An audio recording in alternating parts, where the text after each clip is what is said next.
ذات بدنی، پھر بدنی کی دو قسمیں ہو گئی، ایک ظاہری اور باطنی۔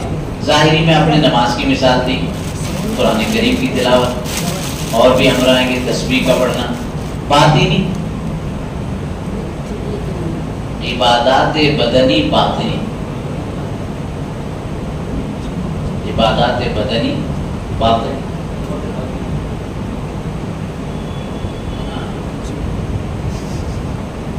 ظاہر کا معنی یہ ہے کہ ہمارے ہاتھ پیر جو عبادت کرتے ہیں، باطن کا معنی یہ ہے کہ جو ہماری روح، ہمارا دل، ہمارا دماغ عبادت کرتا ہے، یہ باطنی ہے، اندر کی۔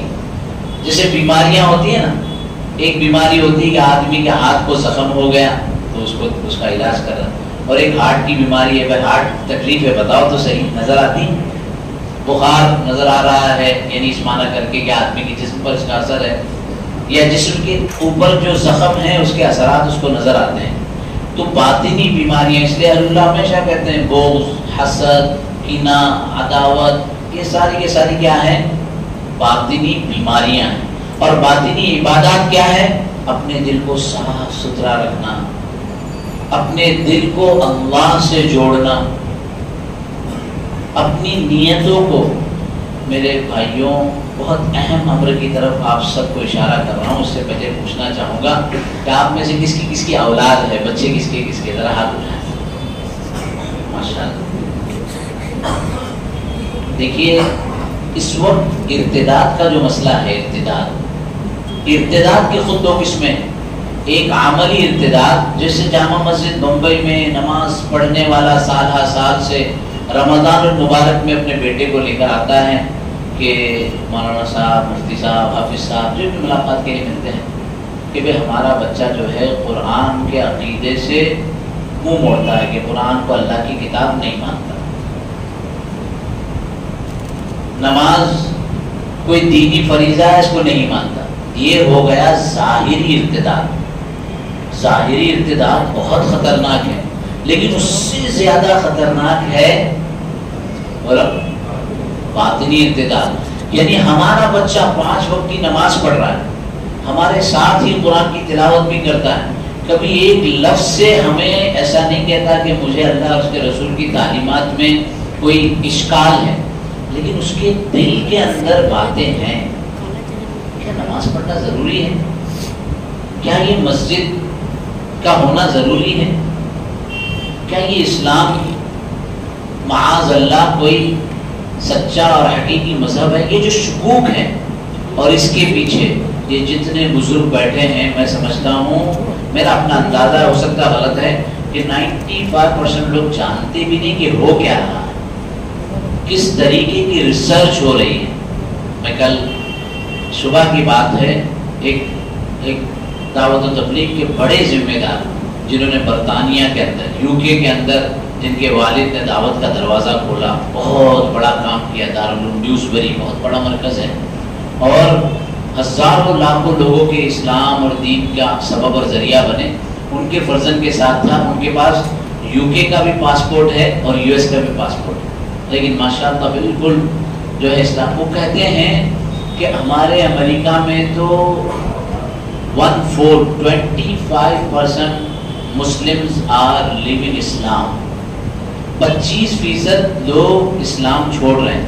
ہمارے پاس جو ویڈیو آتے ہیں نا کہ وہ ایک گورے نے اسلام قبول کیا، وہ ایک گورے نے اسلام کیوں کیا، ایسا ہمارا دل جو ہے نا ایک دم سینہ تان، ادھر بھیجو ادھر بھیجو۔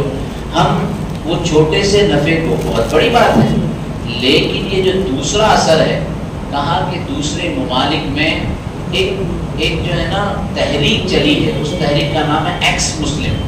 کیا نام ہے؟ ایکس مسلم۔ اور اس میں حافظ، بلکہ ایک عالم دین، عالمہ آپا اس تحریک کی ذمہ دار ہیں کہ ہم پہلے مسلمان تھے، اب ہم مسلمان نہیں ہیں۔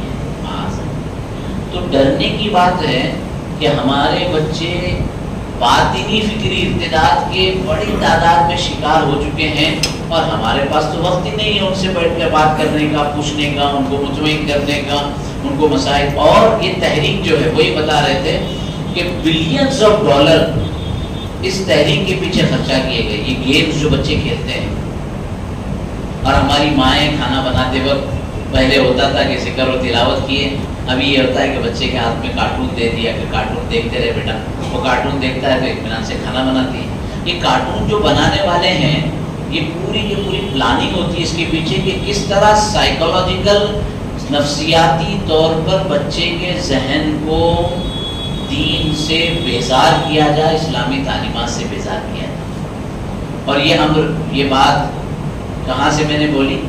ایک ہے اعمال بدنی میں ظاہری عبادات اور اعمال بدنی میں باطنی عبادات۔ آپ میں سے کسی نے بھی نہیں بتایا، شاید اس طرف توجہ نہیں گئی ہوگی کہ اعمال بدنی میں ایک تو وہ بدن کے اعمال ہیں جو ہمیں نظر آتے ہیں، اور ایک وہ بدن کے اعمال ہے جو ہمیں نظر نہیں آتے۔ فکری عبادت کہ اللہ سے ہوتا ہے، اللہ ہی کرتے ہیں، جو آپ مجھے ملے گا میں کوشش کروں گا، تلاش کروں گا، لیکن میری زندگی کی گاڑی اللہ چلائے، یہ فکر دماغ کی عبادت ہے۔ اسی طرح قلب کی عبادت، تو یہ باطنی عبادات جس طریقے سے ہیں تو یہ ایک قسم ہو گئی کہ یہ قسم کس کی تھی؟ توجہ رکھیے گا، بہن نہ جانا آپ میرے بیان کے بہاؤ میں، مقصد کی طرف توجہ ہو۔ تو کیا تھا؟ میں نے 3 قسمیں کی تھی۔ کون سی 3 قسمیں؟ عبادات بدنی، عبادات مالی، اور تیسری وہ عبادات جو بدنی اور مالی کی سنگم ہے، یعنی بدن اور مال دونوں کے ساتھ مل کر ہوتی ہے۔ تو عبادات بدنی کے اندر پھر 2 قسمیں ہو گئی، ظاہری اور باطنی۔ اب عبادات مالی کون سی ہے؟ جو خالص مال کی عبادت ہے، وہ کون سی ہے؟ ذرا زور سے کھانا نہیں کھایا اس کے لیے ذرا سا۔ عبادات مالی میں کون سی عبادت ہے؟ زکات۔ اب مجھے آپ یہ بتائیے کہ آپ میں سے کوئی ایسا ہے جو ظہر کی نماز، آج اتوار کا دن ہے، اچھا سوئے اور طبیعت کے اندر بشاشت بھی ہے، 11:30 12 بجے ناشتہ کیے ہیں، تو آج ہے نا امام صاحب ظہر کی نماز 6 رکعت پڑھائی؟ ایسا ہوتا ہے؟ یہ امام صاحب پڑھاتے نہیں، سنتے نہیں بات، یہ مولانا لوگ تو ایسے ہی ہے، چلو آج میرا موڈ ہے میں 8 رکعت ظہر کی پڑھوں گا، ایسا پڑھ سکتے ہیں؟ 1 رکعت میں 3 سجدے کروں گا، کر سکتے ہیں؟ فَوَلِّ وَجْهَكَ شَطْرَ الْمَسْجِدِ الْحَرَامِ وَحَيْثُمَا كُنْتُمْ فَوَلُّوا وُجُوهَكُمْ شَطْرَهُ۔ اللہ تو ہر جگہ موجود ہے، میں 1 رکعت دائیں طرف یعنی قبلے کی طرف ایک رکعت وہاں، ایک طرف وہاں، ایک رکعت وہاں، ایسا پڑھ سکتے ہیں؟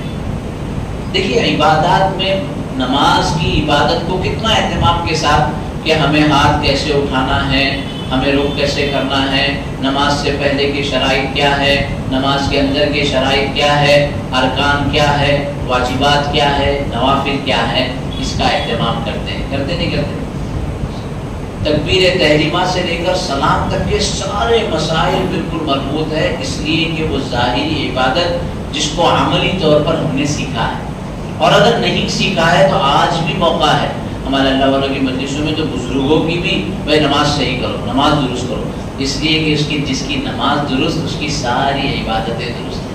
اور ہم نماز پڑھتے کیا پڑھتے؟ اللہ ہم کو حقیقی نماز کی کیفیت عطا فرمائے۔ کہ فرمایا کہ ان العبد يتقرب الی بالنوافل، یہ ایک حدیث ہے۔ دوسری ایک حدیث ہے کہ اذا سجد عبد الرحمن، جب اللہ کا بندہ سجدہ کرتا ہے، فهو يسجد بين قدمي الرحمن، تو گویا وہ رحمان کے دونوں پیروں کے درمیان سجدہ کر رہا ہے۔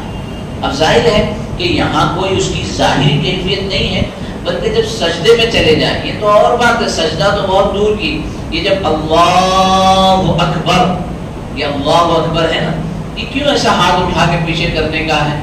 کچھ چیزیں سیکھ لی کہ میں دنیا کو پیچھے چھوڑنا ہے۔ اس کے اندر ایک تصوراتی عبادت ہے، اس کے اندر ایک فکری عبادت ہے۔ کچھ سال پہلے مدینہ المنورہ میں حرم نبوی کے دائیں طرف ایک معرض تھا، معرض ابھی ہے یا نہیں ہے مجھے پتا نہیں، اس لیے کہ 2 سال پہلے اس میں کام چل رہا تھا، پچھلے سال کے حج میں تو انہوں نے بند رکھا تھا۔ تو اس معرض کے اندر، معرض کا مطلب ہوتا ہے ایگزیبیشن، تو اس ایگزیبیشن کے اندر انہوں نے اپنی یہ مسجد سے بڑا حصہ پورا کے پورا اسکرین پر لگایا تھا، اور یہ بتایا کہ دنیا سورج کے مقابلے میں کتنی چھوٹی ہے؟ آپ کو پتا ہے کتنی چھوٹی ہے؟ یہ سورج دنیا کے مقابلے میں کتنا بڑا ہے؟ جی ماشاءاللہ 13 لاکھ گنا. اس میں تو یہ تھا 3 ملین ٹائم، تو 13 لاکھ گنا بڑا ایک سورج ہے. اور سورج اتنا بڑا جو ہمیں نظر آتا ہے، اس کے بازو کے سیارے 4 ملین ٹائم 40 لاکھ گنا بڑے ہیں. ایسے ایک تو سیارے ہوتے تو ہزاروں سیارے ہیں. ان سیاروں سے مل کر ایک کہکشاں بنتی ہے، ان کہکشاؤں سے مل کر ایک ملکی وے بنتا ہے. اس ملکی وے سے یہ دنیا ہے. اب فرمایا کہ پرانی جو روایات مسند احمد کی اور صحیح درجے میں حسنی صحت کے درجے کو نہیں پہنچی ہے، اس کے اندر بھی اس کا ذکر کیا گیا ہے کہ پہلا آسمان زمین کے مقابلے میں کتنا بڑا ہے، دوسرا اس کے مقابلے میں، تیسرا اس کے مقابلے میں، چوتھا اس کے مقابلے میں. جب روایات کی بات آتی ہے تو ہم شک و شبے میں پڑھ دیتے ہیں، اس کو چھوڑ دو. سائنس کی بات آ گئی، اب تو واضح طور پر بات ہے. تو آپ جب غور کریں دیکھیے اللہ اکبر یہ جملہ دیا گیا، تو یہ تصور ہو کہ دنیا کی ہر چیز چھوٹی ہے میرے اللہ کی عظمت کے سامنے، میرے اللہ کی رفعت کے سامنے. جب بندہ اس انداز میں اللہ اکبر کر کے کھڑا ہوگا، کیا اس کو بیوی نے شکر لانے کے لیے کہا ہے یاد آئے گا؟ بچے کی فیس بھرنی ہے یاد آئے گا؟ ہم اپنی نماز کا جائزہ لیں تو یہ تو ہو گئی ہماری نماز. اب نماز کو پھر بھی تھوڑا بہت ہم سیکھتے ہیں، لیکن جس طرح میں نے سمجھایا کہ نماز بدنی عبادت ہے، ایسے زکوٰۃ جو ہے وہ مالی عبادت ہے. لیکن میرا یہ اندازہ ہے کہ صحیح نماز پڑھنے والوں میں 50% وہ لوگ ہیں جو زکوٰۃ کے مسائل کو سیکھتے نہیں.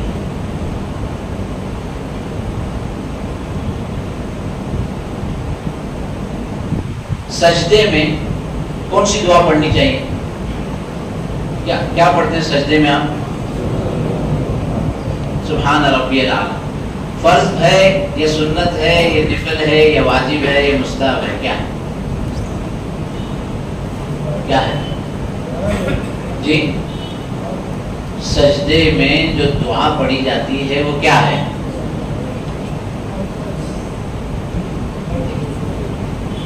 امام صاحب ذرا شروع کیجیے.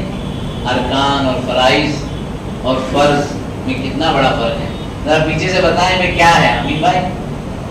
دعا پڑھنا سجدے میں کیا حکم جی؟ مستحب ہے. آپ بتائیں. اسی لیے میں نے پوچھا تھا بات کرنا جانتے ہو کہ نہیں. اب آپ قریب آ گئے ایک ہی کرسی پہ بیٹھے، ایسا نہ ہو کہ مجھ کو جو ہے نا جی کیا ہے؟ یہاں سے بتائیں بزرگ ہمارے جی. مولانا عبدالصمد صاحب محتمی میں جامعہ پیچھے بیٹھے ہیں، تصدیق کریں گے؟ ہاں ذرا زور سے بولے ہاں یا نہ. آپ ان کے ساتھ ہیں یا ان کے مخالف ہیں؟ 3 بار کم سے کم کرنا فرض ہے، 1 مرتبہ کہنا فرض ہے، ایک صاحب نے کہا سنت ہے، ایک صاحب نے کہا مستحب ہے. تو اس کا مطلب یہ ہے کہ ہم کو ابھی اپنے نماز کے مسائل بھی نہیں معلوم. بیان اگر یہیں ختم کر دوں تب بھی کافی ہے. اللہ کے لیے آپ سے درخواست کرتا ہوں، کیونکہ ان بیانات سے آدمی دین نہیں سیکھتا ہے، دین کو خود سیکھنا پڑے گا. یہ چھوٹا سا سوال ہے. مولانا عبدالصمد صاحب کیا حکم ہے؟ ذرا زور سے بولیے سب سنیں. سنت ہے، سجدے میں دعا کا پڑھنا سنت ہے. اگر دعا نہیں پڑھے تو سجدہ ہوگا کہ نہیں ہوگا؟ ہو جائے گا بھائی. اب وہ سنت کے اندر قریب مستحب کے معنی میں آتے جو سنت کے قریب ہیں، لیکن اس سنت کو اگر ہم نے فرض بنا دیا بہت پانا گڑبڑ ہو جائے گی. اب نماز کے فرائض کتنے ہم نے یاد کیے ہیں، لیکن اس کا انطباق نہیں کیا، اس کو امپلیمنٹ نہیں کیا، اس کا ڈسکس نہیں کیا. اس لیے ایک وعدہ کریں، آج اتوار کا دن ہے، اپنے گھر میں اپنے اہلیہ کے ساتھ اپنے بچوں کے ساتھ مذاکرے کریں، بیٹھیں کہ بھئی کس کا نماز کا مذاکرہ کرتے ہیں، قرآن کا مذاکرہ کرتے ہیں. کون کون کرے گا؟ اندازہ ہو گیا نا آپ کو؟ کہ سجدے کی دعا کا میں نے پوچھا، دو لوگوں نے بولا ہمت کر کے ان کو بڑا اجر ملے گا. حضرت نے کہا اور بھی ساتھیوں نے کہا، جو خاموش ہے وہ یہ نہ سمجھے کہ ہم نے بہت بڑا تیر مارا ہے، مجھے تو شک تھا، نہیں بولا اچھا ہوا تو گڑبڑ ہو جاتی. اجر ملے گا ان کو بہت بڑا، لیکن ہر ایک کو اپنی حالت خود خبر ہے. تو اب پھر بھی اب میں نے دعا پوچھا تھا، دعا کون سی ہے ذرا زور سے بولیے. سبحان ربی الاعلی، سبحان ربی العظیم. اچھا سبحان ربی الاعلی کی جگہ سبحان ربی العظیم سجدے میں پڑھے تو چلیے سب مسائل پر جائیں گے تو بہت لمبا مسئلہ ہو جائے گا. اب یہ بتائیے آپ میں سے زکوٰۃ چاہے 1 روپیہ ہی کیوں نہ ہو، چاہے 100 روپیہ ہی کیوں نہ ہو، کون کون دیتا ہے؟ اچھی بات. زکوٰۃ دینے کی دعا پڑھ کے سنائیے. ایک بندہ سنا. یہاں تو ماشاءاللہ بڑے بڑے زکوٰۃ دینے والے بھی ہیں. مسئلہ یہاں یہ سمجھانے کا ہے کہ ہم نے دین کو نہیں سیکھا ہے. یہ حالات جو ہے نا بزرگوں، یہ حالات ان کی وجہ سے نہیں ہیں. یہ ظلم کر رہے ہیں، یہ زیادتی کر رہے ہیں. جیسے ہمارے اعمال جاتے ہیں، ہم نے دین کو اتنا، اور پھر بحث و مباحثہ، مذاکرہ، ایسی ایسی نشستیں ہماری علمی طور پر نہیں. میں ہمیشہ اپنے دوستوں سے کہتا ہوں وہ 20 رکعت اور 8 رکعت کی تراویح پر ہمارے مباحثے ہوتے ہیں. ابھی وہ موضوع ہی نہیں ہے کہ 20 پڑھنی چاہیے 8 پڑھنی چاہیے. میں بولا یہ مذاکرہ ہے، ڈسکشن ہے 2 قول کا. تہجد کے بارے میں کوئی اختلاف ہے؟ تہجد کے بارے میں کوئی اختلاف ہے؟ اس پہ ڈسکشن کیوں نہیں ہوتا کہ بھئی تو نے پڑھا آج، میں نے پڑھا ہوں آج. سوچنے کی بات ہے کہ جو موضوعات ایسے ہیں جن موضوعات پہ صرف ہم مذاکراتی نشستوں پر ہیں، وہاں ہم بڑا مزے لے لے کر بحث و مباحثے میں پڑھتے ہیں. لیکن جو اعمال کے ہیں، اب ہم نماز کے اندر کون کون سے فرائض ہے، کون کون سے واجبات ہیں، کون کون سے سنن ہیں، اسی طریقے سے زکوٰۃ کے اپنے مسائل ہیں. اور یہ ایک نشست میں آپ کو زکوٰۃ کے مسئلے سمجھ میں نہیں آئیں گے.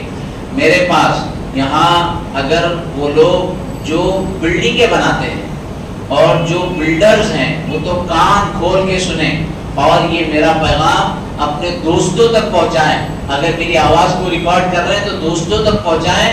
وہ یہ غلط سمجھتے ہیں، اور کئی سارے ایسے بلڈر ہیں جو مدرسے کو بہترین چندہ دیتے ہیں، مسجد بناتے ہیں، یتیموں اور بیواؤں کو اپنے مال سے ضرورت پوری کرتے ہیں. 10 سال کے بعد ہمارے پاس بیٹھے، پتا چلا 10 سال کی انہوں نے زکوٰۃ ادا نہیں کی. آپ کی 5 روپے زکوٰۃ باقی ہے، آپ پوری مسجد بنا دو صدقے کے پیسے سے، لیکن اگر آپ نے اپنا فریضہ واجبی پورا نہیں کیا ہے تو اس کی آپ سے پوچھ ہوگی. آسان مثال کہ ہم نے عشاء کی نماز نہیں پڑھی، مغرب بعد سو گئے. اب رات میں 12 بجے اٹھے، اچھی نیند مل گئی. اب 12 بجے سے لے کر فجر تک تہجد میں پورا قرآن پڑھتے رہے، عشاء نہیں پڑھے. کیا وہ پورے رات کی تلاوت اور قرآن اور تہجد عشاء کا بدل ہو سکتا ہے؟ بہت سمپل ہے، آسان سا موضوع ہے، سمجھنے سمجھانے کا موضوع ہے. فریضے کا اپنا درجہ ہے اور فریضے کو سیکھنا بھی فرض ہے. فریضے کو سیکھنا بھی فرض ہے. بیلنس شیٹ کیسے ہوتی ہے، آمد اور رفت کیسے ہوتی، اکاؤنٹنگ کیا ہوتی ہے. سب سے پہلا بنیادی پوائنٹ یہ ہے کہ جیسے 31 مارچ 31 مارچ ہمارا فائنینشیل ایئر ختم ہوتا ہے، برابر ہے. جو لوگ ریٹرن فائل کون کرتا ہے ذرا بتائیں. ہاتھ تھوڑا سا اٹھا رہے ہیں تاکہ ڈر جائے بھائی کتنا مال ہے. اتنے لوگ. یہ بھی ایک غلطی ہے کہ وہ لوگ، ہم نے ائمہ کے لیے کوشش کی، اور یہاں مسجد کے ذمہ داران ٹرسٹیان مجھے نظر آ رہے ہیں، ائمہ مساجد کا ریٹرن فائل کراؤ. ریٹرن فائل کرنے میں اگر 5 لاکھ سے پہلے 5 لاکھ سے کم اگر آپ کی آمدنی ہے تو آپ کو کوئی ٹیکس نہیں ہے. یہ سارے جانتے ہیں جتنے بڑے بڑے ہیں. 10 لاکھ تک پھر وہ الگ ایک نظام بنتا ہے. اور ہمارے اماموں کی 5 سے اوپر تو جانے کا عام طور پر سوال پیدا نہیں ہوتا ہے، الا ہے کہ مفتی ابوالکلام جیسے کوئی امام ہوتے ہیں. لیکن بینیفٹس کتنے ہیں گورنمنٹ کی. کل میں آ رہا تھا یہاں پر تو مجھے کال آئی، وہ آٹومیشن کی کال تھی. MCMA کے لیے گورنمنٹ نے 12,800 کروڑ روپے مختص کیے. ہم کو پتہ ہی نہیں ہے MCME کیا ہے. جو چھوٹے اسمال بزنسز ہوتے ہیں ان کے ڈیولپمنٹ کے لیے کیا کیا جاتا ہے. تو ہماری قوم و ملت کو اللہ کے بندو ایک دم یعنی ایک التجا ہے، اصرار ہے، محبت کے ساتھ درخواست ہے، نصیحت ہے، گزارش ہے کہ اپنے مسئلے کی اختلافات سے باہر نکلو. جس کو جیسی نماز پڑھنی ہے، جس کو ہاتھ اوپر باندھنا اوپر باندھے، جس کو نیچے باندھنا نیچے باندھے، جس کو رفع دین کرنا ہے کرے، جس کو نہیں کرنا ہے نہیں کرے. جس کے جو مسئلے ہیں نماز کے اس میں کسی قسم کا آگے پیچھے نہ کرے. جیسے حدیث پر آپ عمل کر رہے ہیں، جیسے فقہی اقوال پر عمل کر رہے ہیں آپ ضرور کریں، لیکن سماجی مسائل، معاشی مسائل، سوشل ایشوز پر، پولیٹیکل ایشوز پر، سیاسی مسائل میں، فکری مسائل میں اجتماعیت پیدا کرے. ہمارے اختلاف نے ہمیں کہاں پہنچا دیا، ہماری نسلوں کا کیا ہونے والا ہے. آج بھی ہم کہ یہ اس مسلک کا ہے، یہ اس فکر کا ہے، یہ اس تحریک کا ہے. کس نے منع کیا؟ صحابہ کو دیکھیں، مسجد نبوی کے اندر صحابہ رسول اکرم صلی اللہ علیہ وسلم کی مجلس میں ہوتے تھے. حضرات صحابہ نے 2 الگ الگ طور پر نمازیں پڑھی ہیں. رسول اکرم صلی اللہ علیہ وسلم نے فرمایا کہ قبیلے میں نہ پہنچو یہاں تک کہ تم جو ہے عصر کی نماز مت پڑھنا. صحابہ کی 2 جماعت ہو گئی، ایک نے نماز پڑھی، ایک نے نماز کو قضا کیا.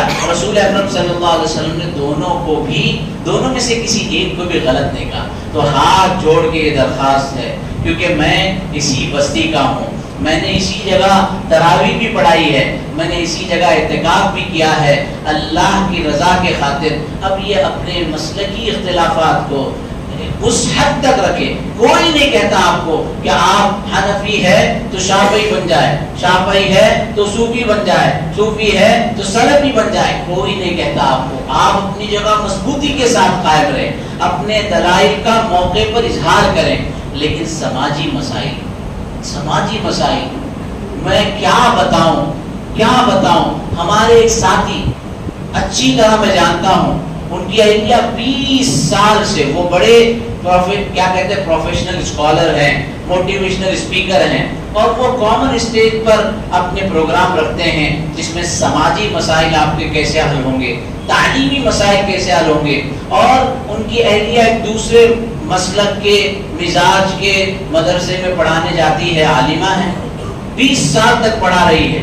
وہ صاحب اپنی اہلیہ کو انہوں نے پہلے پوچھا شادی کے وقت میں، کہا میں پہلے شادی سے پہلے یہاں سے کوئی مدرسے سے کوئی جو ہے تنخواہ نہیں لیتی تھی، والد صاحب بہت مالدار ہے. شوہر مالدار نہیں تھے، کہا نہیں والد نہیں لینے کے لیے کہتے تھے، آج بھی آپ نہیں لیں گے. 20 سال سے وہ خاتون اس شوہر کے خرچے پر اسی مسلک کے مدرسے میں جا کر پڑھاتی ہے، اور روزانہ جانے آنے کا خرچہ وہیں. اس شخص کے سوشل مسئلے کا، سماجی مسئلہ، اب اس کی مثال میں نہیں دوں گا ورنہ آپ بہت آگے تک پہنچ جائیں گے، لیکن سماجی مسئلہ، اس سماجی مسئلے کا ایک پروگرام اس مدرسے میں جاتا ہے. تو وہ کہتے ہیں کہ بھئی یہ تو ہمارے مسلک والے نہیں ہیں، اس لیے ان کے اس پروگرام کا اعلان یہاں نہیں. ارے ذرا سوچو تو صحیح، ووٹر آئی ڈی کا مسئلہ ہمارا سماجی مسئلہ ہے، ہماری معیشت کو بہتر کرنے کا مسئلہ ہمارا سماجی مسئلہ ہے، ہمارے بچوں کے ارتداد کا مسئلہ ان کی آخرت کا مسئلہ ہے، ان کے جنت جہنم کا مسئلہ ہے. اس میں ایک ہو جاؤ. جب تک ایک نہیں ہوں گے، دیکھیں یہ الگ الگ خداؤں کو ماننے والے، واللہ آپ جانتے نہیں ہندوازم میں کتنے خدا ہیں، الگ الگ مسئلے، الگ الگ تحریکیں. آپ ان کی ہسٹری اٹھا کر دیکھ لیجئے، ایک مسلک کا یا ایک خدا کا ماننے والا دوسرے خدا کے علاقوں میں شام کے بعد رک نہیں سکتا ہے.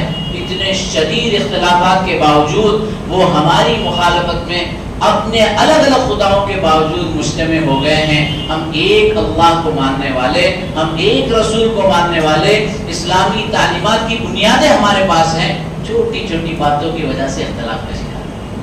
تو ایک آپ سب سے جتنے بیٹھے ہیں ایک التجا ہے اور اس پر عمل کریں گے انشاءاللہ. سماجی مسائل کو بنیاد بنائیں. تو اس میں جو اکاؤنٹنگ کا مسئلہ ہوتا ہے، لازم ہے کہ جیسے 31 مارچ ہوتا ہے نا، لوگوں کو مسئلہ ہی نہیں پتا ہے کیسے حساب کرنا ہے۔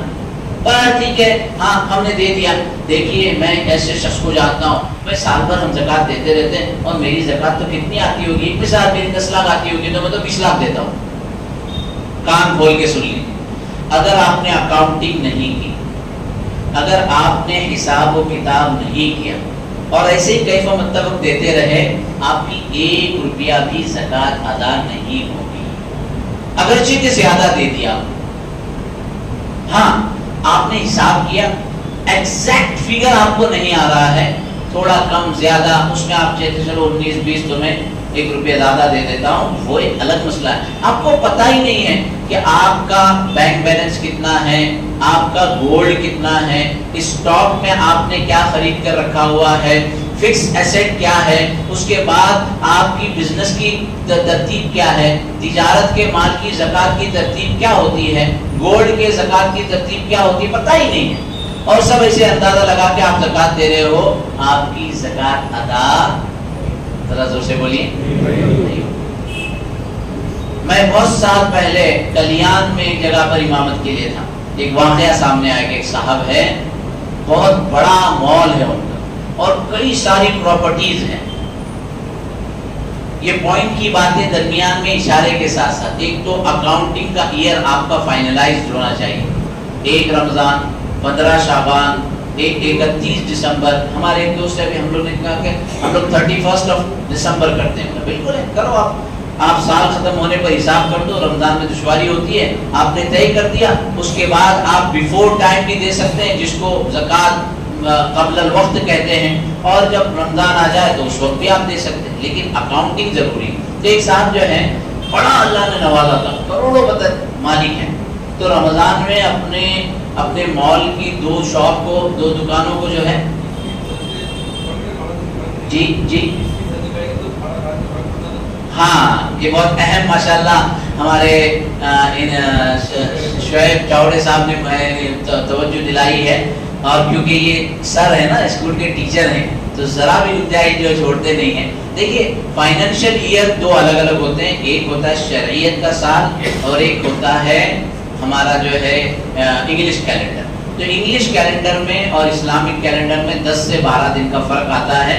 تو جب اکاؤنٹ آپ کریں گے، جب اکاؤنٹنگ آپ سیکھیں گے، جیسے بیلنس شیٹ کو جو سیٹ کرنے والے ہوتے ہیں، یا بی کام کیے ہوئے جو بچے ہوتے ہیں، یا سی اے جو ہوتے ہیں، تو وہاں پر ہر چیز میں ایک مارجن ہوتی ہے، تو یہاں پر آپ کو 365 اس کے حساب سے 10 یا 12 دن کا پرسنٹیج کیا ہوگا، اس پرسنٹیج کے حساب سے 2.5 میں آپ کو اضافہ کرنا ہوگا، اگر آپ کا اکاؤنٹ جو ہے وہ یہ اس انگلش کیلنڈر کے حساب سے۔ تو یہ بات تو یہاں یہ ہے، ابھی تو سارے مسائل تو یہاں آئیں گے نہیں، آپ کو صرف توجہ دلانی ہے کہ آپ کا کیلنڈر ڈیسائیڈ ہونا چاہیے، آپ کا ٹائم ڈیسائیڈ ہونا چاہیے۔ اگر آپ کی ملکیت سال کے 1 دن پہلے آئی، آپ نے طے کیا کہ 15 شعبان، اور آپ کو 18 شعبان کو تجارت کے اندر بہت بڑا نفع ہو گیا، وہ تجارت کی آمدنی کی جو اکاؤنٹنگ ہے اس کے اندر وہ انکلوڈ نہیں ہوگا، وہ نیکسٹ ایئر میں جائے گا، علماء بیٹھے۔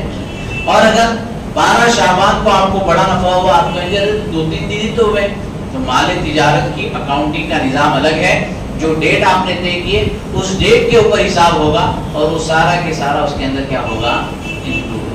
بڑی دکان لگائی ہے اور رمضان میں 4 آدمیوں کو بٹھا دیتے اور چھتے والے کھڑے ہیں لائن لگا کر۔ دوسری پوائنٹ بہت اہم، زکوٰۃ دینے والے کان کھول کے سن لے، اللہ پر کوئی احسان نہیں کرتے ہو، اللہ پر کوئی احسان نہیں کرتے۔ من ذا الذی یقرض اللہ قرضا حسنا، یہ اللہ کے پاس سے تم کو بدل ملے گا۔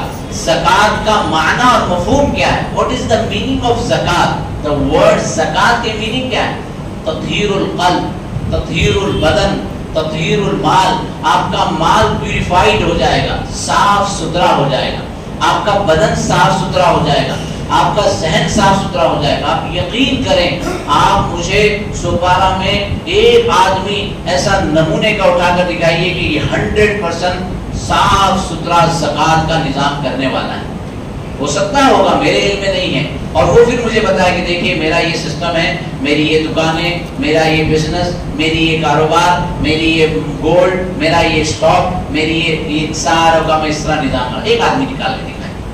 دو چار ہے میرے دماغ میں جن کو تربیت کرتے کرتے وہ کسی درجے پر پہنچے ہیں، لیکن اپنے طور پر آپ نکال کر دکھائے. تو اکاؤنٹنگ دکان لے کر بیٹھے ہیں اور لوگ تو دیکھیے زکوٰۃ ضرورت مند تک پہنچانا بھی فرض ہے. پھر زکوٰۃ کے بارے میں تیسرا اہم نقطہ بتاتا ہوں. ہم لوگ یہ کرتے ہیں نا، 1 لاکھ روپے نکالی، اب اس کے 500 روپئے اس کو، 200 روپئے اس کو، 300 روپئے اس کو، 1000 روپئے اس کو، 2000 اس کو، وہ یتیم کو، یہ بیوہ کو، وہ مدرسے کو، اس کو اس کو. ہمارے زکوٰۃ کا مقصد کیا تھا؟ اپلفٹمنٹ آف دا کمیونٹی، قوم کو سطح غربت سے اٹھانا، سطح غربت سے باہر نکالنا. لیکن بالکل اس کے برعکس ہو گیا ہے کہ ہم نے قوم کو اور بھکاری بنا دیا. اب یہ دکان کے باہر لائن لگا کے کھڑے ہیں، کون مولانا ہے بھی کہ نہیں ہے، مدرسے والے ہے بھی کہ نہیں ہے، بس کرتا پائجامہ کوئی پہن لے اور داڑھی لگا دے، ہو گئے مولانا. اب مفتی عبدالکلام بھی وہی، مفتی اشفاق بھی وہی، اور وہ رامائن اور مہابھارت سے آیا ہوا غیر مسلم بھی جو ہے داڑھی لگا کر کرتا پائجامہ پہن کر، وہ بھی مولانا، یہ بھی مولانا. تو انہوں نے 1 سال جب باتیں ہوئی بہت کہ بھائی فراڈ بہت ہوتا ہے، گڑبڑ بہت ہوتی ہے، انہوں نے 1 سال کہا اپنے خادموں سے، اپنے کام کرنے والے نوکروں سے، بھائی سال کی ساری رسیدیں جمع کرو. رسیدیں جمع ہو گئی، اتنی کئی کروڑ روپے، لاکھوں روپے زکوٰۃ ہوتی تھی، اتنی رسیدیں. کہا اس کا سارٹ آؤٹ کرو کہ North India, South India, West India, East India, چاروں کو الگ الگ کر دیا. 4 گروپ بنائے، کئی لاکھ روپے اس پر خرچہ کیے کہ جاؤ کہ یہ سارے رسیدوں پر جو ایڈریس لکھے ہیں ان ایڈریس پر جا کر اس کے معاملات کو دیکھ کر آؤ کہ وہ ادارے، وہ انجمنیں، وہ NGO سب صحیح ہے کہ نہیں ہے. رپورٹ 2 مہینے کے بعد آئی، لاکھوں روپے خرچہ ہونے کے بعد، کہ 80% یہ پورا کے پورا نظام لے کے جانے والے جو لے کر گئے ہیں اس میں 80% فراڈ تھا، 80% دھوکہ تھا، اور وہ پیسے صحیح جگہ پر نہیں گئے. بات یہاں ختم نہیں ہوئی، اب وہ علماء کے پاس گئے، ایسا ہوا میرے ساتھ. کہا آپ کو 10 سال کے 80% کی زکوٰۃ یعنی 800% ہو گئی، یہ پوری واپس ادا کرنی پڑے گی. پیر پکڑ لیا، حضرت اتنے پیسے، اتنے کروڑ روپے ہاں آپ کو دینا پڑے گے، اس لیے کہ آپ کی زکوٰۃ ادا نہیں. زکوٰۃ جیسے نکالنا فرض ہے ایسے ضرورت مند تک پہنچانا فرض ہے. پھر زکوٰۃ کا مقصد اپلفٹمنٹ آف دا کمیونٹی ہے. 4 دوست مل کر اپنے ایک بھائی کا گھر بنا دے، 4 دوست مل کر ایک یتیم کے بچے کی تعلیم کا پورا نظام بنا دے، 4 دوست مل کر ایک ضرورت مند کو ایسا نظام بنا دے کہ وہ خود کفیل بن جائے. نہیں، ہم نے تو کیا کرنا ہے، اس کو بھی خوش کرنا، اس کو بھی خوش کرنا، اس کو بھی خوش کرنا. میں آپ کو پریکٹیکل مثال دیتا ہوں. ہمارے رشتہ داروں میں ایک رشتہ دار کے شوہر کا انتقال ہوا نوجوانی. اب وہ قریبی رشتہ دار ہے. 4-6 مہینے کے بعد رمضان کا موقع آیا تو کسی نے ان کی اہلیہ کو زکوٰۃ بھیجا. بڑی سی رقم اسکرین پر آئی، نیچے لکھا ہوا ہے زکوٰۃ. انہوں نے مجھے فون کیا کہ یہ زکوٰۃ آئی ہے، مجھے لے سکتی ہوں کہ نہیں. میں نے ان کے احوال لیے کہ ایسا ہے ویسا ہے. اب ایک بچہ 8 سال کا، ایک 10 سال کا، ایک 12 سال کی، ایک 15 سال کی بیٹیاں. احوال لیے، قرض بھی ہے، یہ بھی ہے. زکوٰۃ لینا جائز ہے، زکوٰۃ لینا جائز ہے. لیکن میں نے ان سے درخواست کیا کہ بہن اگر آج تک اللہ نے آپ کو، شوہر آپ کے اتنے اچھے تھے، اتنا اچھا کام کرتے تھے، وہ تو دنیا بھر کو بانٹتے تھے، آج اس ضرورت کی وجہ سے اگر آپ نے زکوٰۃ لینا شروع کر دی تو آپ کے 4 بچے ہیں، ان کو پتہ چل جائے گا فلانے ماموں ہیں، فلانے چاچا ہے، فلانے پھوپھا ہے، فلانے خالو ہیں. اب وہ 4 سال تک ان کا پورا برین اس زکوٰۃ کے ڈیولپمنٹ پر آ جائے گا. بچی جب شادی ہو کر جائے گی اپنے شوہر کے پاس تو وہ اپنے شوہر کو بولے گی رمضان سے پہلے کہ ہمارے فلانے ماموں ہیں، فلانے چاچا ہے، فلانے پھوپھا ہے. اب وہ شوہر بھی اسی رنگ میں رکھ جائے گا، یہاں تک کہ فقر و مسکنت اور بڑھتے جائے گی. تو اس نے کہا کیا کروں، میرا بھی دل نہیں مانتا. میں نے کہا ہمت کرو اور یہ زکوٰۃ کے پیسے واپس کرو. وہ بہت ناراض ہو جائیں گے. کہا بول دینا، مفتی اشفاق نے کہا ہے. اور ٹھیک ہے، تمہاری ضرورت کے لیے زکوٰۃ سے ہٹ کر ایک رقم کا ہم انتظام کرتے ہیں، لیکن آپ خود کچھ کرنا شروع کرو. واللہ آج 5واں یا 6واں سال ہے، اس بچی کے پاس ایک پورا نظام ہے، کھانا بناتے ہیں، یہ کرتے ہیں، اور 3 سے 4 لوگ کام کرتے ہیں، 35 لاکھ کا اپنا خود کا مکان لے لیا ہے اور خود کفیل ہو کر اپنی زندگی گزار رہے ہیں۔ تو زکوٰۃ کے کانسیپٹ کو سمجھو، زکوٰۃ بھکاری بنانے کے لیے نہیں ہے، زکوٰۃ فقیر بنانے کے لیے نہیں ہے۔ 4 لوگ 5 لوگ مل کے کسی کا گھر بنا دے خاموشی میں، اتنا شور، ہم سا نام ہوا تو ناؤ لکھاتا ہے، ہمارے نام کی چٹھی چاہیے، ارے جس کو دیا تھا وہ کیا دور تھا، وہ کیا دور تھا کہ اعلان ہوتا ہے کہ جو ہے قلعہ فتح نہیں ہو رہا ہے، قلعہ فتح نہیں ہو رہا ہے، جو ان کے سردار کا کی گردن اٹھا کر لائے گا اس کو اتنے زر و جواہرات دیے جائیں گے، اس کو اتنی ساری دولتیں دی جائے گی۔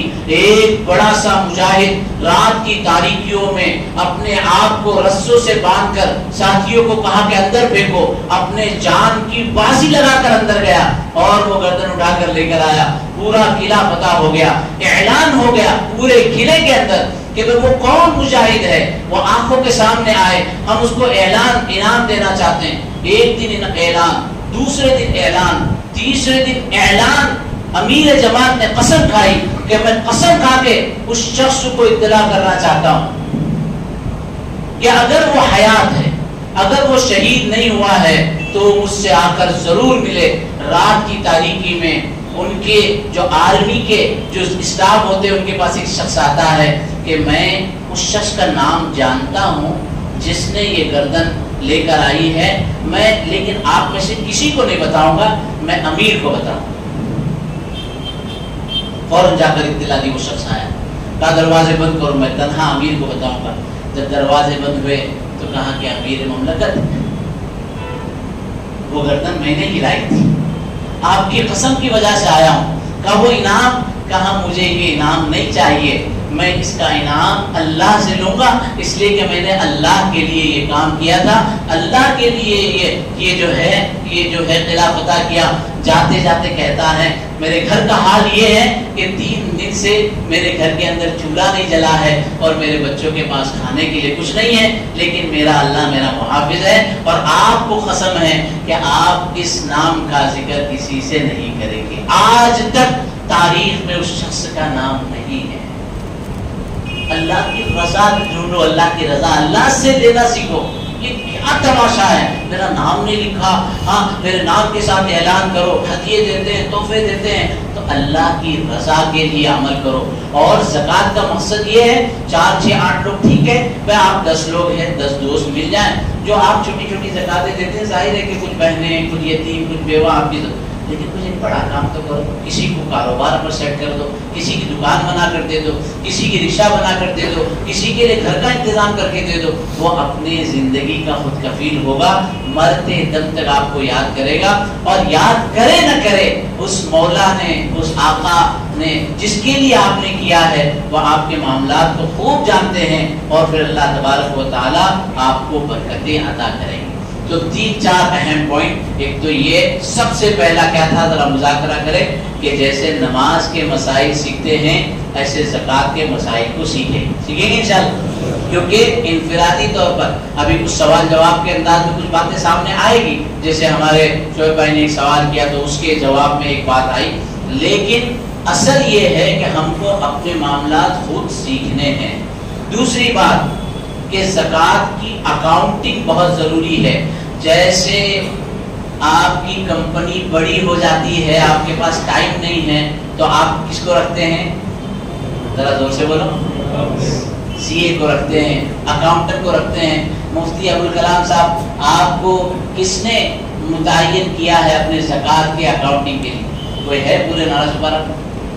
سی اے کو پیسے دیں گے دنیا کے خاطر، لیکن علماء کو پیسے نہیں دیں گے اللہ کے خاطر۔ یاد رکھے، کان کھول کر، میں تو بہت واضح کہنے کا قائل ہوں کہ ہمارے ائمہ 40 سال تک امامت کرتے ہیں، لیکن ان کے پاس ان کا ذاتی مکان نہیں ہوتا۔ پیچھے نماز پڑھنے والے ایسے ہیں جنہوں نے 40 بلڈنگیں بنا دی ہے، لیکن امام کو ایک گھر کا انتظام نہیں کر سکے۔ خدا کو کیا جواب دو، خدا کو کیا جواب دو؟ کہ ذرا سوچو، اس کو اس ناحیے سے سوچو، اس ناحیے سے مت سوچو، یہ تو خود بے غرض ہیں۔ اللہ کی رضا کی خاطر اگر یہ انگریزی سیکھ لیتے، اگر یہ انگریزی اسکول میں چلے جاتے، تو کیا آپ کے بیٹے کی طرح یہ سی اے نہیں بنتے؟ کیا ڈاکٹر نہیں بنتے؟ کیا انجینئر نہیں بنتے؟ لیکن ہاں وہ بن جاتے تو پھر امامت کے لیے آپ کو کس کی تلاش شروع ہوتی؟ ذرا اس ناحیے سے بھی غور کرو. کیا مسجد کے ذمہ داران مل کر اپنے معاشرے کے نظام کو مستحکم نہیں کر سکتے؟ کر سکتے ہیں. سوچ ہی نہیں ہے، اس طرف توجہ ہی نہیں ہے. تو میں دوسری بات کہہ رہا تھا، اکاؤنٹنگ بہت ضروری ہے، اکاؤنٹ کا کرنا ضروری ہے. اور جیسے آپ اپنے کمپنی کے اکاؤنٹ کے لیے، اس میں تو ہمارے دوست کہتے ہیں چوری کرنا پڑتی ہے. وہ تو چوری تو خود سکھاتے ہیں. میں رہتا ہوں مسگاؤں میں، ہمارے مسگاؤں سرکل پر ایک بہت بڑا جو ہے نا وہ ہے سیل ٹیکس، معلوم ہے کس کو؟ اس کو معلوم ہے. ابھی اس کا نام بدل گیا ہے. کیا نام ہے ابھی اس کا؟ جی ایس ٹی بھون. کتنی بڑی بلڈنگ. میں ایک دن رمضان کا موقع ہے، وہاں سے نکلا مسجد جانے کے لیے، تو سیل ٹیکس کے بالکل سامنے ایک بڑی سی ہورڈنگ لگی ہوئی ہے، ہاؤ ٹو سیو یور زکات، how to save your tax. Tax saving کے جو الگ الگ کیلکولیشن ہوتے ہیں وہ سی اے بتاتا ہے ایسے کرو، ادھر اس کو ڈالو، ادھر سے اس کو ڈالو، یہ ایکسپینس میں ڈالو. یہ جتنے بزنس مین ہیں نا وہ سب میری بات کو سمجھ رہے ہوں گے، اور جو جاب کرنے والے ہیں وہ بولے یہ اپنے دنیا کی بات نہیں ہے. کیونکہ میرے پاس، میں تو اسٹاک ایکسچینج کی کمپنیاں کی شریعہ ایڈوائزری کرتا ہوں، 2000 کروڑ کی کمپنی کی شریعہ ایڈوائزری کرتا ہوں. تو وہ ایک الگ کانسیپٹ ہوتا ہے. تو how to save your tax. میں سوچتے ہوئے گیا کہ جامع مسجد اپنی اتنی بڑی ہے، جامع مسجد کے سامنے ایک بڑی سی ہورڈنگ لگا دیتے ہیں، ہاؤ ٹو سیو یور زکات. ہاؤ ٹو سیو یور زکات بہت ایزی ہے کہ 6 مہینے ملکیت بیوی کے نام پہ، 6 مہینے ملکیت شوہر کے نام پہ. زکات فرض نہیں ہوگی؟ فرض ہوگی؟ ہاں یا نہ تو بولے فرض ہوگی کہ، لیکن کرنا جائز ہے؟ اللہ کو جواب دینا نا، اللہ تو سب جانتے ہیں. یہاں تو گورنمنٹ کا نظام خود بتاتا ہے کہ آپ کو کون سے راستے سے بھاگنا ہے. سی اے خود اسی تعلیم کا پڑھا ہوا ہوتا ہے، آپ کو کیا کرنا ہے کیا کرنا ہے. اسی طریقے سے اپنی آخرت کے لیے علماء کی ضرورت نہیں ہے کہ بھئی یہ نظام کو سمجھے کہ بھئی زکوٰۃ کی ادائیگی کے اندر کیا کیا نظام ہے. واللہ کہتا ہوں کتنے ملے ہمارے دوستوں، 2 بھائی ہیں، ایک اس میں عالم دین ہے، کیا ہے، اور دوسرے دعوت و تبلیغ کے پرانے ذمہ دار، متشرع، مظلوم، نیک، صالح، متقی، پرہیزگار. 6 سال سے زکوٰۃ کا اکاؤنٹ صحیح نہیں ہے، 6 سال کی زکوٰۃ باقی ہے. تو سمجھانے کا مسئلہ ہے. تو اس لیے زکوٰۃ کی اسلامی تعلیمات اور شرعی معلومات کو حاصل کرے. میرے پاس تو پورا اس کے اوپر جو ہے نا پریزنٹیشن تھا، میں نے سوچا کہ وہ ذکر کروں. پھر مجھے محسوس ہوا کہ اہم نکات کی بنیادی بات آپ کے سامنے آ جائے. ماشاءاللہ کہ سب آپ ایک سے ایک تعلیم یافتہ ہیں، ایک سے ایک نالجبل لوگ ہیں. اپنے جو فکر ہے، جو سوچ ہے، جو اب جن سے آپ کنیکٹ ہو ان کے پاس جائیں، لیکن بیٹھے پورا نظام بنائیں، ورنہ زندگی ختم ہو جائے گی. 75 سال کا بوڑھا اللہ کے بندے زکوٰۃ ادا کر، نہیں یہ راستہ ایسا چھوڑ کر جانا ہے. کن کے لیے جانا ہے؟ اور آپ میری بات سن لیں، وہ لوگ جو زکوٰۃ ادا نہیں کرتے ان کا مال بے برکت ہو جاتا ہے. وہ زندگی میں خود بھی پریشان ہوتے ہیں، اور آپ معاشرے میں ان کی میراث کے حالات دیکھ لیجئے کہ بھائی بہن آپس میں لڑتے ہیں، چچا بھتیجے آپس میں لڑتے ہیں، تباہی ہو جاتی ہے، پیسے برباد ہو جاتے ہیں، نہ ان کو ملتے ہیں نہ نسلوں کو ملتے ہیں. اس لیے وہ مال جس میں شرعی ضابطے کے تحت زکوٰۃ ادا کی جائے گی، اس مال میں برکتیں بھی ہوگی، گھر کے اندر عافیت اور سکون بھی ہوگی، اور اللہ تبارک و تعالیٰ اس مال کے اندر اضافہ بھی فرمائیں گے. یمحق اللہ الربا ویربی الصدقات. اللہ ربا کو گھٹاتے ہیں اور صدقات کو بڑھاتے ہیں. مجھے 2:30 بجے تک کا بیان کا وقت